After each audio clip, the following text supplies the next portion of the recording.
श्री शिवाय नमस्तुभ्यं भक्तों। उत्पन्ना एकादशी के दिन गाय माता को चुपचाप से खिला देना, यह एक अमृत तुल्य चीज। माता लक्ष्मी साक्षात आएंगी आपके घर और भगवान विष्णु की असीम कृपा होगी आपके ऊपर। 15 नवंबर उत्पन्ना एकादशी 2025 के दिन गौ माता को यह एक चीज खिला देने से आपकी किस्मत बदल जाएगी और आपके भाग्य को बदलने से कोई रोक नहीं पाएगा। आज हम आपको ऐसी दुर्लभ जानकारी बताने जा रहे हैं। वास्तव में अगर आप उत्पन्ना एकादशी के दिन अगर आप यह उपाय कर लेते हो तो यकीनन आप पर श्री विष्णु भगवान तथा माता लक्ष्मी की असीम कृपा होगी और आप धनवान बन जाओगे। चलिए जानते हैं, उत्पन्ना एकादशी के दिन चुपचाप गाय को खिला दें। यह एक छोटी सी चीज करोड़पति भी अरबपति होंगे। सभी संकट और आसान से मुक्ति, मृत्युदंड, पितृदोष तुरंत होगा। पूरे साल आपके भरे रहेंगे। अन्य धन के भंडार यूं कहे कि आपकी 7 पुश्त तक करेंगी। रुपयों पैसों पर राज बैंक बैलेंस बढ़ता चला जाएगा। आपके घर में वेतन है वह कभी खर्च नहीं होगा और बढ़ता ही जाएगा। सभी दुख दर्द संकट कष्ट दूर हो जाएंगे दूर और सभी सुख आपके कदमों में आ जाएंगे। सभी सुख आपके कदम चूमेगी। यदि आप यह एक छोटी और खास चीज चुपचाप गाय को खिला देते हैं तो तत्काल गरीबी आपके जीवन से खत्म हो जाएगी। योग से राजा बन जाता है और 33 कोटि देवी देवताओं को धारण करने वाली गौ माता की असीम कृपा व्यक्ति पर आजीवन बसती है। व्यक्ति के घर में कभी भी अन्य धन वस्त्र की कमी नहीं होती। अन्य धन के भंडार व्यक्ति के घर में भरे रहते हैं। एकादशी के दिन गाय का यह उपाय करने से व्यक्ति के जीवन से तत्काल गरीबी खत्म हो जाती है। तो भक्तों, कौन कौन से बेगौ माता से जुड़े खास और महत्वपूर्ण उपाय हैं जिन्हें यदि एकादशी के दिन कर लेते हैं तो भक्तों, गाय का उपाय बताने से पहले मैं आपको उत्पन्ना एकादशी पूजा के बारे में थोड़ा सा जानकारी दे देता हूं कि उत्पन्ना एकादशी कब है और इस महीने में किस तारीख को पड़ रही है। 14 या 15 नवंबर को हॉट किस दिन का उत्पन्ना एकादशी के दिन आपको पवित्र नदी में स्नान करना है।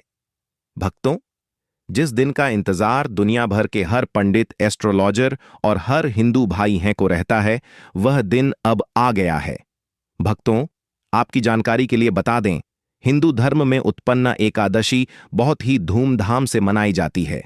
भक्तों, आगे बढ़ने से पहले अगर आप भी चाहते हैं कि लक्ष्मी माता का आशीर्वाद आप पर बना रहे तो इस वीडियो को एक लाइक करें और आपके अपने चैनल को सब्सक्राइब कर लें और कमेंट बॉक्स में जय लक्ष्मी माता जरूर लिखें और साथ ही आप अपनी राशि को कमेंट बॉक्स में जरूर लिख दें, क्योंकि हम राशि से जुड़ा भाग्य भी बताते हैं और भाग्य में चल रही परेशानियों को तत्काल दूर करने के लिए आसान से आसान उपाय भी बताते हैं। इसलिए आप अपनी राशि कमेंट बॉक्स में जरूर लिख दें। इसमें सबसे पहले भगवान विष्णु तथा माता लक्ष्मी की और उनकी विधि विधान से पूजा की जाती है। गौ माता की पूजा की जाती है, लेकिन इनमें सबसे ज्यादा महत्व उत्पन्ना एकादशी का माना जाता है। शास्त्रों में, वेद पुराणों में साफ साफ लिखा हुआ है, उत्पन्ना एकादशी भगवान विष्णु और माता लक्ष्मी जी का आशीर्वाद प्राप्त करने का सबसे सुनहरा दिन होता है। इस दिन भगवान विष्णु जी तथा माता लक्ष्मी जी बहुत ही ज्यादा प्रसन्न मुद्रा में होते और अपने दोनों हाथों से अपने भक्तों पर कृपा बरसाते हैं। एक तरफ भक्तों मान्यता है, उत्पन्ना एकादशी के दिन जो चंद्रमा होता है वह अन्य दिनों के मुकाबले सबसे ज्यादा प्रकाशमान होता है। उत्पन्ना एकादशी के दिन भगवान विष्णु जी और माता लक्ष्मी जी की पूजा की जाती है और सूर्य देवता को अर्घ्य दिया जाता है। महिलाएं उत्पन्ना एकादशी का व्रत रखती हैं। भक्तों, अगर आप नहीं जानते तो आपकी जानकारी के लिए बता दें, एक व्यक्ति की कुंडली में अगर चंद्र ग्रह की स्थिति अच्छी है तो उसे व्यक्ति का भाग्य हमेशा उसका साथ देता है। वह व्यक्ति जिस कार्य को भी शुरू करता है उसे कार्य में उसको सफलता प्राप्त होती है। इसीलिए उत्पन्ना एकादशी को हमारे हिंदू धर्म में बहुत ही ज्यादा विशेष और खास महत्व दिया गया है। आप लोगों की जानकारी के लिए बता दें, 15 नवंबर उत्पन्न एकादशी के दिन 52 तरीके के शुभ योग बना रहे हैं। 30 सालों के बाद चंद्रमा का प्रकाश इतना प्रकाशमान होगा जितना कभी नहीं हुआ। 30 साल में ऐसा दुर्लभ संयोग बनने जा रहा है। लक्ष्मी योग, ग्रह योग, नक्षत्र योग, अमृत सिद्धि योग जैसे शुभ योग का निर्माण हो रहा है। उत्पन्ना एकादशी के समय में पूरे दिन का व्रत करना चाहिए। उत्पन्ना एकादशी के दिन भगवान विष्णु जी और माता लक्ष्मी जी का आशीर्वाद प्राप्त होता है। उत्पन्ना एकादशी तिथि के दिन ब्रह्म मुहूर्त में सोकर नहीं उठ सकते हैं, किसी पवित्र नदी में जाकर स्नान नहीं कर सकते हैं, पूरे दिन का व्रत नहीं रख सकते हैं। वैसे तो भक्तों, मार्गशीर्ष माह के दिन स्नान और दान का विशेष ही महत्व होता है, लेकिन इस दिन अगर आप ज्योतिष शास्त्र तंत्र शास्त्र के अनुसार एक गाय वाला उपाय विधि विधान से कर लेते हैं, तो इस उपाय को करने के बाद साक्षात आपको विष्णु जी और माता लक्ष्मी जी का वह असीम आशीर्वाद, भगवान विष्णु जी की कृपा से आपके नवग्रह आपका साथ देना शुरू कर देंगे। आपके राहु केतु की दशा अच्छी हो जाएगी, क्योंकि एक व्यक्ति के जीवन के भाग्य का राहु केतु का नियंत्रण भगवान विष्णु जी के हाथों में होता है। दूसरी तरफ इस उपाय को करने के बाद आपके जीवन में धन आना शुरू हो जाएगा। आपके जीवन में जो धन आएगा उसमें वृद्धि होगी, वर्षा होगी। आपको अपने जीवन के समस्त प्रकार की आर्थिक कष्टों से मुक्ति मिल जाएगी, क्योंकि भक्तों, अगर माता लक्ष्मी जी एक व्यक्ति को आशीर्वाद देती है, उस व्यक्ति को करोड़पति बनने से दुनिया की कोई भी ताकत नहीं रोक सकती है। अब आप सोच रहे होंगे कि गाय को ऐसा क्या खिलाने से और ऐसा क्या उपाय करने से आपको विष्णु जी और माता लक्ष्मी जी का आशीर्वाद मिल सकता है। तो भक्तों, आपने देखा होगा, जब भी आपके घर पर दिवाली की पूजा होती है या धनतेरस की पूजा होती है, तो आपके घर वाले गौ माता की पूजा जरूर करते हैं और गौ माता को जो भोग होता है उसमें से कुछ ना कुछ खिलाते हैं। ज्यादा नहीं तो 2 पूरी अवश्य ही खिलाते हैं। तो भक्तों, आपको इस उपाय को 15 नवंबर उत्पन्ना एकादशी वाले दिन ही करना है और सूर्य देव को अर्घ्य देना है और उनकी विधि विधान से पूजा करना है और उसके साथ परिक्रमा जरूर देना है। और जो भी भोग ने आपने भोग बनाया है वह कैसे पवित्र नदी के पास घाट पर चढ़ा देना है और एक घी का दीपक पीपल पेड़ के नीचे जरूर ही जला देना है, क्योंकि पीपल के पेड़ में साक्षात भगवान विष्णु तथा माता लक्ष्मी जी का वास होता है। आपको बता दें, इस दिन तीर्थ बहुत ही फलदायी समझ गया है। यदि कहीं तीर्थ स्थान पर पवित्र नदी में स्नान करना संभव ना हो तो आप क्या करें, घर पर ही नहाने वाले पानी में गंगा जल की कुछ बूंदें डालकर स्नान कर लें। और साथ ही साथ यदि आप स्नान आदि से निर्भत हो जाएं, सर्वप्रथम तो अपने घर के पूजा स्थान को साफ करें और उसे स्थान को साफ करें और पूजा पाठ करें। इसके बाद आप किसी पवित्र नदी के घाट पर जाएं और सूर्य का अर्घ्य दें और एक घी का दीपक जरूर ही जलाएं। वहां आपने जो दीप जलाया हुआ है उस दीपक के पास भगवान विष्णु या भगवान श्री कृष्ण की मूर्ति रखकर या चित्र रखकर पूजा पाठ करें। इसके बाद आपने जो भी भोग पूजा के लिए बनाया है उसको को विष्णु भगवान को समर्पित करें। वैसे तो हिंदू धर्म उत्पन्ना एकादशी की पूजा बहुत ही विधि विधान से की जाती है, लेकिन हमने जो आपको पूजा बताई है इस प्रकार आपको पूजा करना है और हाथ में कुछ चावल लेकर आम वाले पेड़ की परिक्रमा करना है, 7 परिक्रमा करना है। भक्तों, सर्वप्रथम परिक्रमा पूर्ण होने के बाद दोनों हाथों से नमन करके उन चावल को पेड़ के पास छोड़ देना है और अपनी इच्छा बोलकर पूजा पाठ करना है। पूजा पाठ पूर्ण होने के बाद दीपदान करने से सभी मनोकामनाएं पूर्ण हो जाती हैं। यह वीडियो बहुत ही महत्वपूर्ण, विशेषकर बहुत ही शुभ फलदायी समझ गया। उत्पन्न एकादशी के दिन और इस दिन समझ जाता है अर्पण पिंडदान करने से पूर्वजों की आत्मा को शांति मिलती है और उनको मोक्ष मिलता है। और आपको बता दें, इस बार क्योंकि इस वीडियो में आपको गौ माता से जुड़े उपाय के बारे में बताने वाले हैं, जिन्हें करने से आपके जीवन के जो भी दुख दर्द संकट है या कामयाबी होने में कोई बधाई आ रही है, सभी से छुटकारा मिलने वाला है। यूं कहें कि आपके जीवन में अपार धन सुख, कभी भी धन से संबंधित परेशानी नहीं रहेगी। यदि आपकी जिंदगी प्रबल हो जाएगी, धन प्राप्ति के योग्य बन जाएंगे और जीवन में सदैव अन्य धन के भंडार आपके घर में भर रहेंगे। अन्य धन वस्त्र कभी कमी नहीं होगी। आपको बता दें, इस उत्पन्ना एकादशी विष्णु भगवान की पूजा के साथ साथ हनुमान जी मंगल देवता और भगवान शनिदेव की भी पूजा जरूर करनी चाहिए। आपको बता दें कि इस दिन यदि आप हनुमान जी और मंगल देवता भगवान शनिदेव की पूजा करते हैं तो मंगल का ग्रह जनित दोष भी दूर हो जाता है। व्यक्ति के जीवन में धन सुख संपत्ति की प्राप्ति हो जाती है। समस्त मनोकामना व्यक्ति की पूर्ण हो जाती है। भक्तों, साथ ही जो नए साल का एक उपाय तो जरूर करना है। गाय का उपाय बताने से पहले एक उपाय आपको बता दें। क्या करें कि शाम के समय आंवले के पेड़ के नीचे आपको सरसों का चौमुखी दीपक, आटे का दीपक बनाना है। चौमुखी दीपक में आगे की बाती लगाकर सरसों के तेल का दीपक जला देना है। आटे का दीपक बनाएं। जो मुख्य तेल डालें उसमें बाती ही डालें। लाल वाली कलावे की दीपक जला दें। 4-4 बाती लगाकर चारों दीपक मतलब 4 भाग उसके बन जाए। हर एक भाग को जलाएं और बीच में 2 सबूत फूल वाले लौंग भी डाल दें। फिर देखिए कैसे चमत्कार आपके जीवन में होता है। शाम के समय जलाकर उसे छोड़ें, मनोकामना मांगकर छोड़ दें। भक्तों, यह गौ माता वाला उपाय बहुत ही प्रभावशाली उपाय बताया।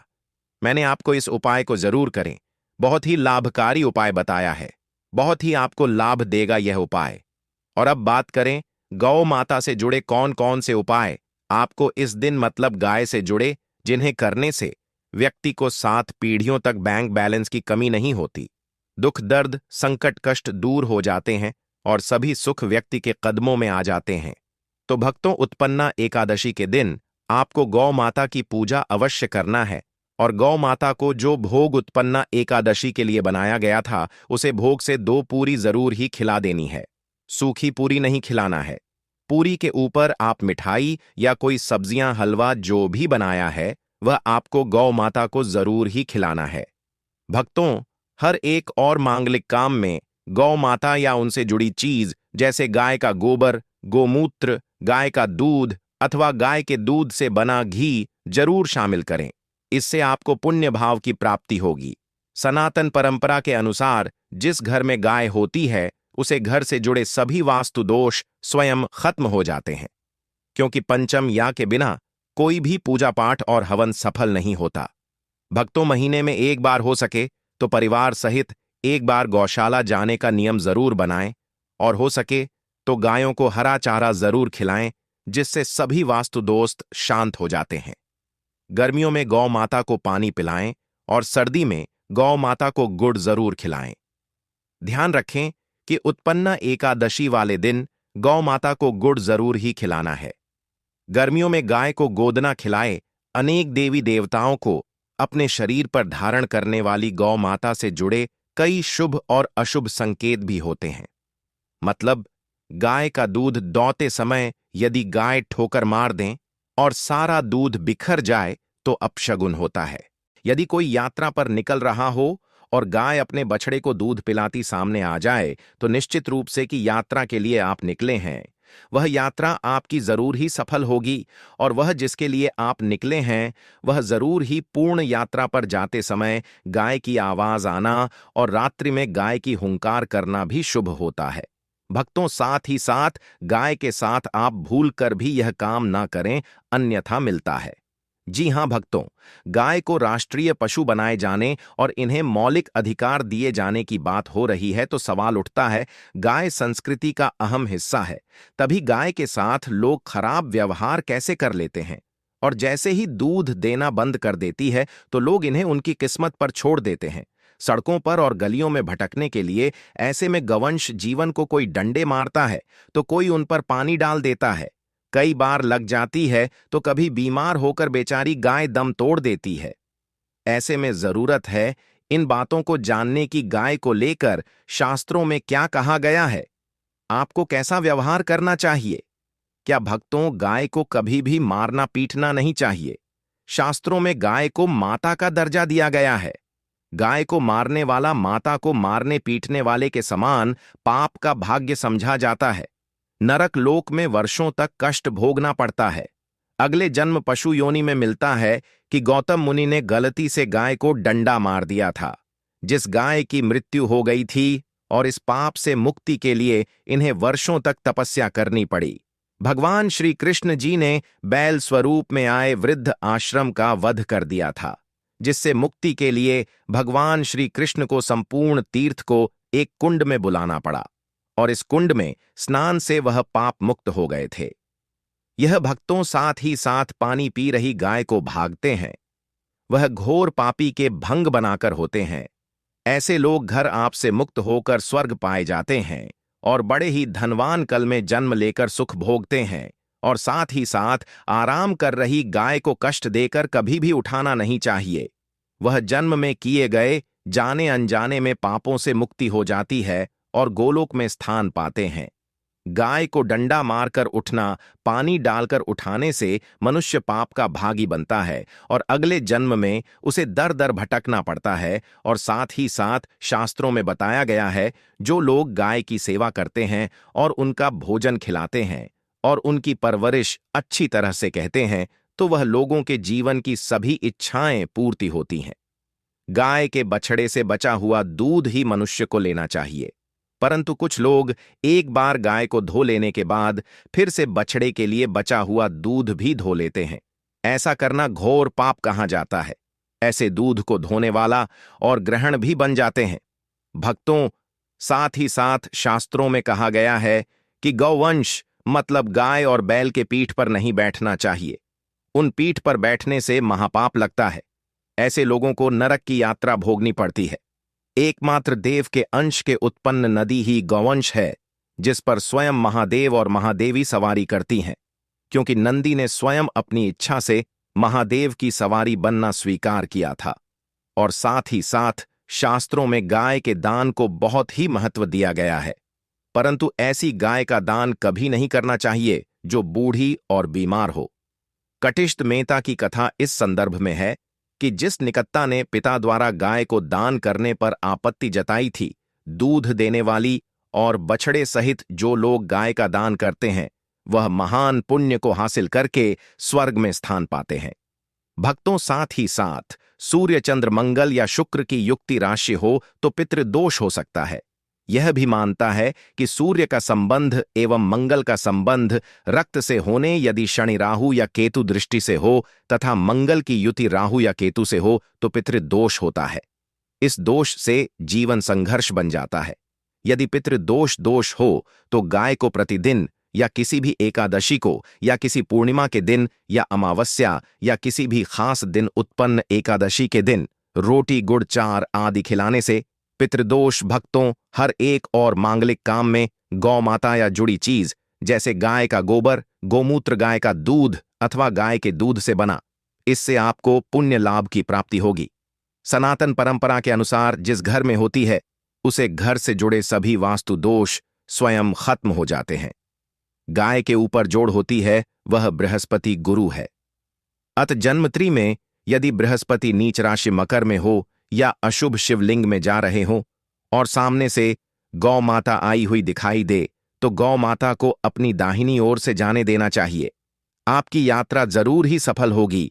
और साथ ही साथ यह संकेत भी जान ले, यदि आप यात्रा पर जा रहे हैं और सामने आपके गाय पड़ जाए अथवा अपने बछड़े को दूध पिलाती हुई सामने गए दिखाई दे जाए तो समझ जाना कि यात्रा आपके लिए जरूर ही सफल होगी। और साथ ही साथ जिस घर में गाय भी होती है उसमें वास्तु दोष स्वतः ही खत्म हो जाता है। और आप भी रोटी बनाएं, प्रतिदिन ताजी रोटी बनाएं। गाय को अगर आपने रोटी बनाई है तो कोशिश करें रोटी को आप तुरंत ही गाय को खिला। अगर आप रोटी को रख देंगे और उसे रोटी को अगले दिन देंगे तो वह रोटी बंसी मानी जाएगी। गाय को कभी भी बांसी रोटी ना दें, इससे घर में नकारात्मक ऊर्जा वास करती है और आपके बिल्कुल भी नहीं बनेंगे। इससे आपके घर में हमेशा दर्द देवता का वास रहेगा और आप जिस भी कम से काम में आपको हमेशा असफलता ही लगेगी। इसीलिए कोशिश करें गाय को रोजाना ताजी रोटी बनाकर खिलाएं, बासी गाय को ना। और साथ ही साथ सड़ी चीज गाय को नहीं खिलानी चाहिए कि घर में फल है, कोई सब्जी है, सड़ जाए तो लोग क्या करते हैं, गाय को देते हैं। नहीं, ऐसा नहीं करना चाहिए। ऐसा करने से यदि आप गाय को खिलाते हैं तो और आपके भाग्य और साथ ही साथ आप आटे की 11 लोई बनाकर उनके ऊपर हल्दी लगा के इसके बाद गाय को खिलाए, हर एक लोई को मिला दें माता गाय के। आप चरणों में स्पर्श या काम होगा, आपके जीवन में खुशियां ही। और एक बार आप 7 बार गाय की परिक्रमा भी कर तो आपके समस्त कम होंगे। और साथ ही साथ अगर आप कारोबार में पाना चाहते हैं तो मार्गशीर्ष महीने में पूजा के बाद साबुत मूंग, हरी सब्जी और फल का दान करें। इस उपाय को करने से कुंडली में बुध मजबूत होता है। अगर आप कुंडली में चंद्रमा मजबूत करना चाहते हैं तो मार्गशीर्ष महीने में अपनी आर्थिक स्थिति के अनुसार सफेद वस्त्र का दान करें। इन चीजों के दान से शुभ कार्यों में सफलता मिलती है। अगर आप करियर और कारोबार को नया आयाम देना चाहते हैं तो सेब का दान करें। इस उपाय को करने से कुंडली में सूर्य मजबूत होता है। अगर आप कुंडली में शनि मजबूत करना चाहते हैं या शनि देव की कृपाना चाहते हैं तो मार्गशीर्ष महीने में काले तिल, उड़द दाल, चमड़े चप्पल और जूते आदि चीजों का दान करें। कुंडली में गुरु मजबूत करने के लिए मार्गशीर्ष महीने में विधि पूर्वक भगवान विष्णु की पूजा करें। साथ ही पीले रंग के कपड़े, हल्दी, बेसन, पक्का केला और पपीता आदि चीजों का दान करें। साथ ही मानसिक और पद प्रतिष्ठा में वृद्धि होती है। भक्तों, यह तमाम जानकारी जन को ध्यान में रख दी जा रही है। वास्तुशास्त्र के उपाय को अपनी आस्था और विश्वास पर आजमाएं।